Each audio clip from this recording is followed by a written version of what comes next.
marzo de 1939. España estaba en silencio, no en paz, solo en silencio. Las bombas habían dejado de caer, los fusiles se habían colado y los cánticos de la revolución se desvanecían en susurros, pero bajo ese silencio solo quedaba devastación. Después de 3 años brutales, la guerra civil española estaba llegando a su fin, o al menos eso creía el mundo. En realidad algo más oscuro peñasaba. ¿Cómo terminará una guerra como esta cuando los vecinos se convirtieron en enemigos, las familias fueron divididas por ideologías y los poetas fueron excitados por sus palabras? Que ni que vida en el elot que o resuelto mismo, y es el fin. La historia del final no es simplemente una rendición, es una toma del poder, una purga, y el inicto el casi 40 años de dictadura.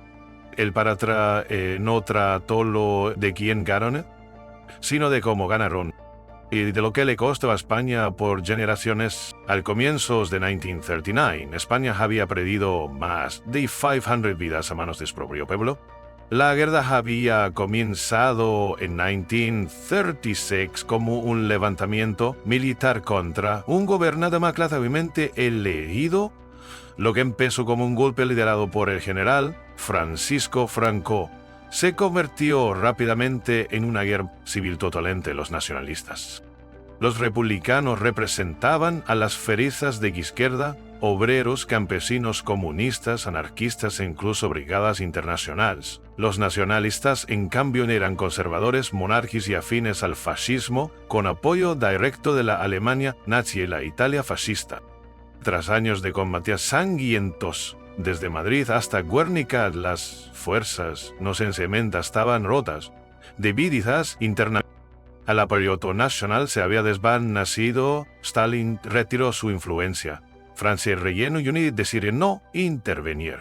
Mentua, al tanto, Hitler y Mussolini duplicaron su respaldo a Franco. En enero de 1939, Barcelona, uno de los últimos bastiones republicanos importantes, cayó.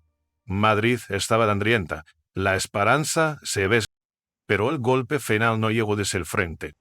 Sino desde dentro. El coronel Segismundo Casado era un oficial republicano que había servido con lealtad al gobierno de las de Umbulita, pero en marzo de 1939, ante la inminente derrota, tomó una decisión tan audaz como polémica, temiendo que los comunistas dentro del banco republicano prolongarán una guerra ya perdida y que perder. Y eso pudiera derivar una represión al estilo soviético. Casado al opuesto, un golpe de Estado dentro del propio gobierno boliviano derrocó al presidente Juan Negrín y proclamó que la guerra haya terminado. Sus objetos negociar la paz con Franco, rendir el campeón de misericordia, pues es ebolida. Pero Franco no tenía intención de misdrenebilvi. Menza tanto Francisco Franco, el general que se había convertido en el rostro del mullón con argo nacionalista, que había la victoria asegurada. Llevaba tiempo consolidando el poder, organizando una red de policía secreta. En su visión no había lugar para negociaciones, solo vencedores y enemigos a eliminar. Rendo indicium per me querio embajadora leciónico Carl continente. El golpe de Casado fractura al más las fuerzas republicanas durante 10 días en marzo de 1939, Madrid ya sitiada. Cayó en el caos cuando republicanos lucharon contra republicanos. Cientos murieron. El alto freno polanzó su ofensiva final. El 28 de marzo, no singular de Cayo, Aida de Madrid marcó el final oficial de la escalcola civil española. El 1 de abril de 1939, Francisco Franco transmitió por radio un pesín breve pero escalofriante.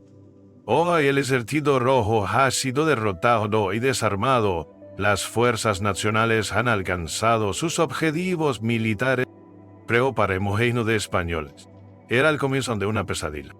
Las semanas posteriores a la victoria final de Franco, decenas de miles de republicanos fueron arrestados. Las prisiones se llenaron hasta desbordarse. Se improvisaron centros de detención en escuelas, plazas de toros, iglesias. Las detenciones se basaban en afiliaciones políticas pasadas, acusaciones vagas o Las inquiligalosas inclusión sumunidos, tribunales militares que a menudo duraban solo unos minutos, condenaban a personas a la muerte o décadas de trabajos forzados.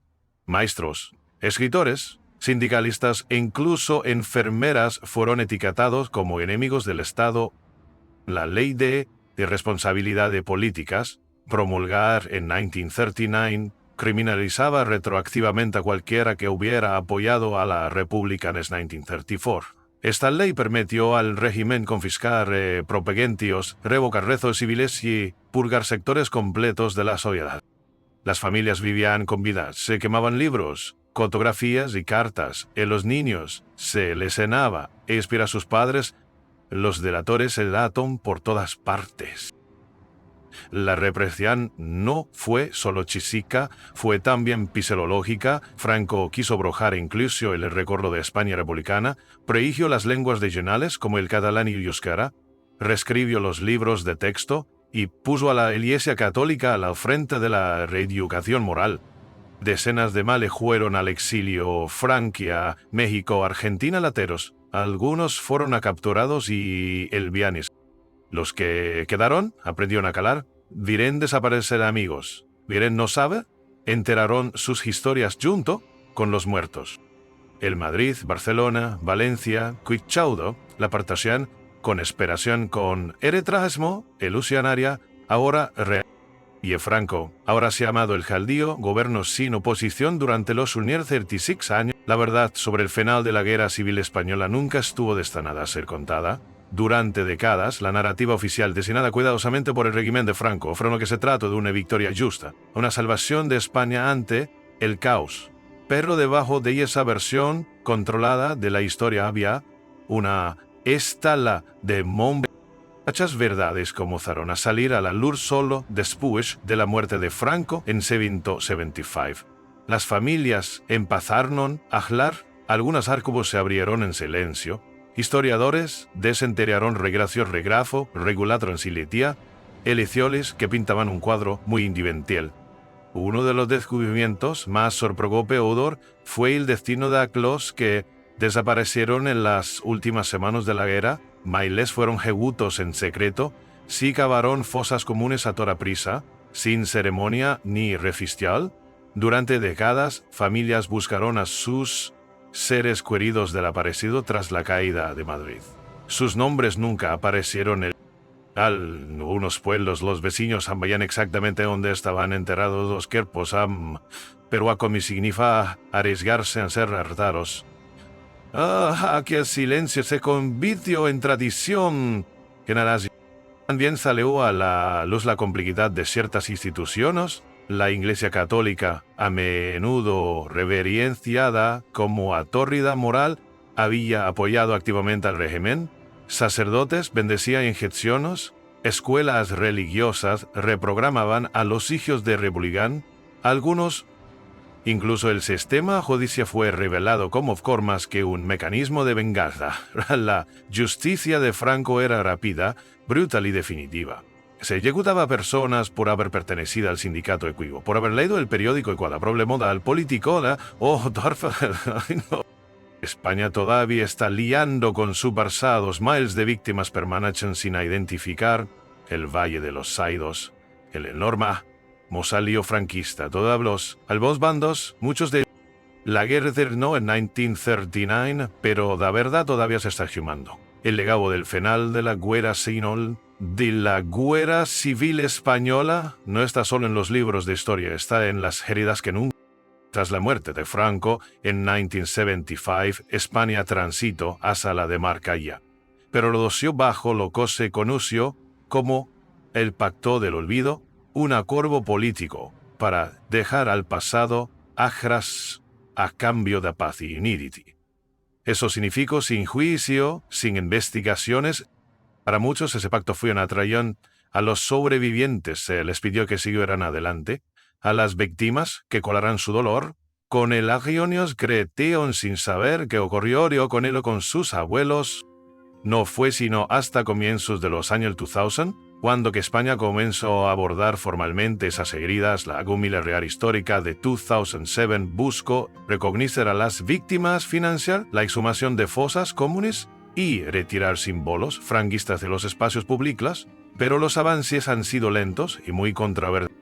Incluso hoy, España sigue dividida sobre cómo afrontar su pasado. Algunos reclaman justicia, otros exigen silencio. Las tensiones políticas resurgen cada vez que se abre el debate. Y, sin embargo, las historias persisten. Las familias aún se reúnen en las cocinas, susarrando sobre el tío que desapareció. Los niños descubren cartas escondidas en los adiós. Activistas cavan con sus propias manos, desenterrando el país olvidado. En los últimos años, documentales, novelas y arte público han reavado la conversación. Cada vez más españoles se preguntan qué aupudio real malane y cada vez más se atreven. La guerra terminó con una rendición, pero la memoria exige verdad. Y la verdad no le teme al tiempo. Entonces, ¿cómo terminó realmente la guerra civil española? El páramo con un tratado de paz, sino con silencio tan profundo que tardó generaciones en romperse. No terminó con reconciliación, sino con miedo, exilio y tumbas sin nombres. Terminado con una transmisión del radio que decía la guerra, pero para millón de español, si Hugo viva en sillas vacías alrededor de la mesa. En Francia, donde se fingía que un padre nunca existió. En Cayos, donde nadie se atreviera a hablar del 39. Y aún así la memorial persiste. Y hoy, más españoles están abriendo cajas antiguas, leyendo cartas vanecidas por el tiempo y haciendo preguntas que sus padres no pudieron. Porque olvidar, repetir y recordar es sanar. Así que te preguntamos, ¿qué significa realmente terminar una guerra? ¿Y quién tiene el liderito del decidir que ha terminado? Si esta historia te conmovió o si aprendiste algo nuevo o sentiste algo dentro, corre con hora. No des que terminen aquí. A suscríbete a este canal para más historias que la historia intento enterar. Comparta tus pensamientos en los comentarios y no te pierdas nuestro próximo vídeo, la ejecución de Federico García Lorca, un poeta silenciado. Porque la historia no es todo el pasado, es todo lo que elegimos recordar.